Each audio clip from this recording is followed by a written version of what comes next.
Hi, I'm Varian Brandon, and this is episode 5 of the videos that are going along with the Daddy's Request sweater.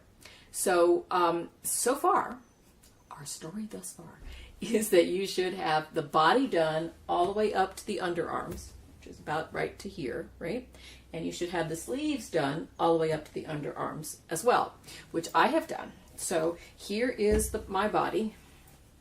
Sounded weird, but anyway, here's the body of the sweater here, and then did I lose one? Yeah, here's one. I lost, it fell off my lap. Here's my second one, which I'm just going to go leave. I'm going to leave these needles in. The rest of these are on holders, and what we're going to do is that your instructions will tell you, your pattern will tell you to put a certain number of stitches on holders underneath the armhole of both the sleeves and the body.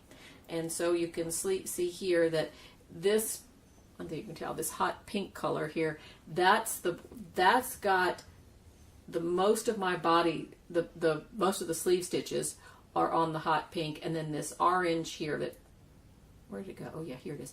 The orange here has got, in my case, I have 16 stitches that, I had too many threads in here. I had 16 stitches that are for the underarm.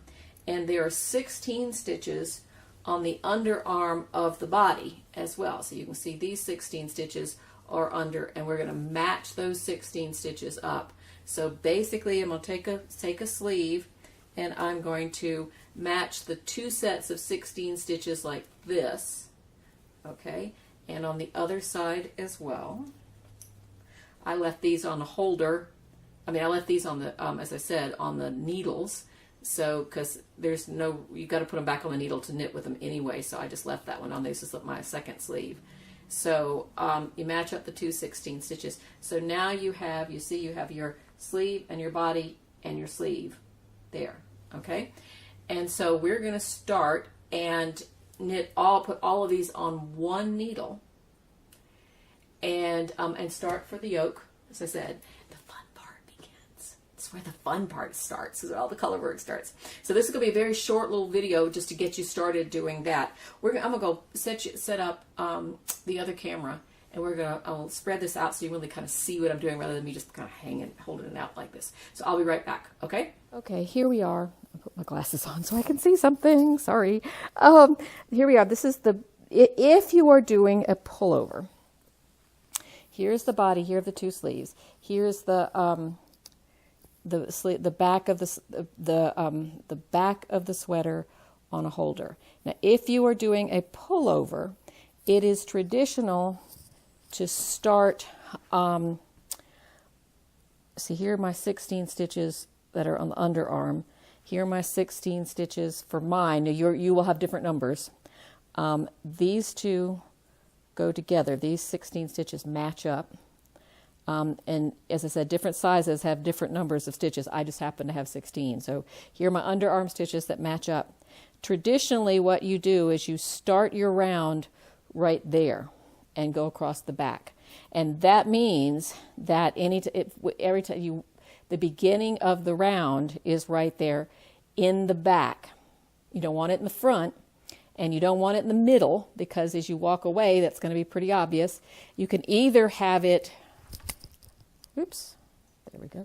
You can either have it here or you can have it here.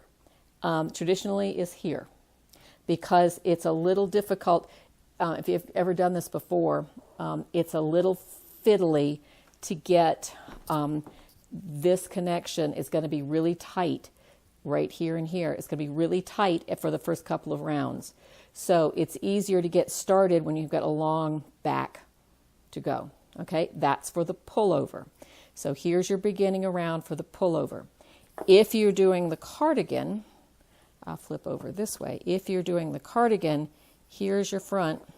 And for the cardigan, you start in the middle of your steek. If you could see my two things split across like that. You start in the middle of your steek, and you go all the way till you get to the end here, because here are the stitches that are on the holder. The underarm stitches, and then you start there. And so you start in the middle, you go to here, and then you jump across there and go around here. When you finish that, and you do this same for the pullover as well, but you just start at a different place. For the pullover, you go to, see here, your 16 stitches, you go to right there. So those 16 stitches for the underarm, or my 16 stitches, the underarm stitches, are kind of neutral, and so that you're going around and going around that way. Does that make sense? As I said, the first couple of rounds in here, that when you go around, it's a little tight, but once you kind of get past that joint, it gets easier and easier. So that's what you do. And we'll work a couple of rounds just plain, and then we'll start the color work next time. All right, I hope that was clear. I say that a lot, but I hope that was clear, that you could see that how to arrange everything. I know there's a diagram in the pattern that shows you kind of, if you could cut the sweater kind of right across the top here and look down on top of it, that's what the diagram looks like. But it kind of shows you kind of where the sleeves and the body can go together. But hopefully I just showed it to you on my sweater, so you can kind of see it. So now, as I said, now all you have to do is there is an adjustment that you make because you've got to get to a multiple of, I think it's of 8. I think this is 8, an 8 stitch, 8. Yeah, say 8 stitches.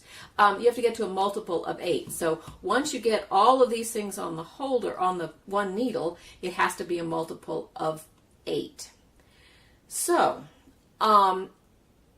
it will tell you what multiple you need to get to if you've used the same sleeve number, same sleeve size as it's called for the body size. In other words, if you're using the sleeve numbers for size 36 and you're using the body for a 36. Now, that will tell you how many stitches. There's an adjustment round where you either have to, you would subtract a certain number of stitches to get to that 8 stitch repeat. Does that make sense? So if I came to, if I added them all up and I came to, why don't we say, if I can do this, 322 stitches, okay? Well, 320 is the number you have to get to because 320 is a multiple of 8. So you would decrease 2 stitches to make it that way, okay?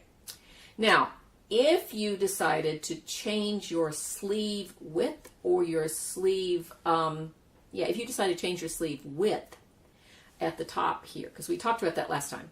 If you decided to do that, then your numbers are not going to work because the ones that are written for, as I said, if you said a 36 body, you have the size 36 sleeves. If you decided to use the size 34 sleeves, for some reason, the numbers aren't going to work. Unless, I don't know whether that's true. I don't know whether some sleeves and bodies are exactly the same, but I don't think so in that case. So, but you get my point.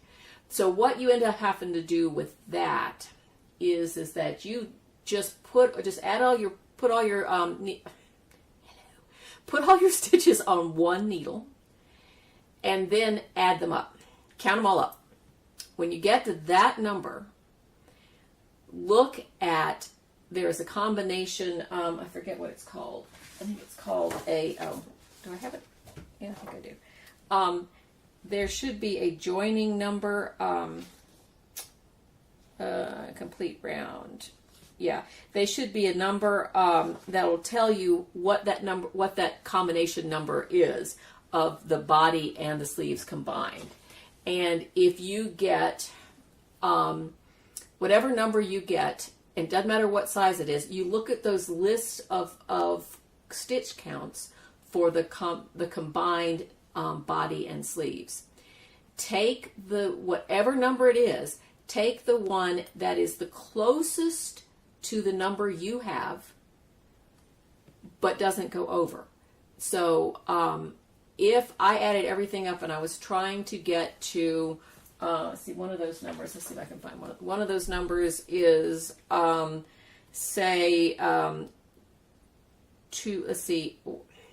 added up and I got 276 stitches, okay? 276 is not the combined number for my body and sleeve if you're using the right sleeves. 276 though is close to the 273 size, which is A, B, C, D. It's the women's D size. Whether you made women's D size or not, decrease 3 stitches and you'll get 273. And from now on, women's D is what you are following. That's the size you're following. Does that make sense? So that if you start with, even if you started with a C and a E or a whatever your total is, this applies to if you decided not to use the sleeves that coincide with the body size. Whatever your number is, find the number that is closest to your number and less than, but it has to be less than the number that says here. And then subtract down to get that number. So if you add it up and you got, with some, I think if you got, one of these numbers is 299. If you got 298, just add 1. That's not too bad. But most of the time you want to go down. You want to decrease. If you're within 1 or 2, just add them in. And then you'll be decreasing again up here. So, and then just circle that number, and that's the number you're going to use for the rest of the time. I hope that makes sense. If you didn't get it, get in touch with me. But I think that makes sense. That's only if you changed your sleeve.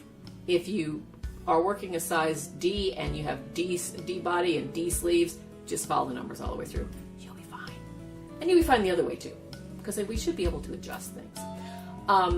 Okay, so if you have any questions, please let me know. We get to start color work is next time.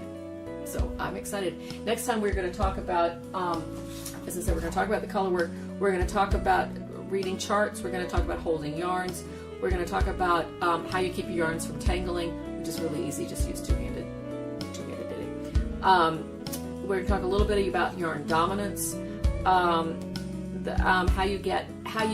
One of the things that a lot of beginning color work people worry about is tension, to not have puckering, to not have,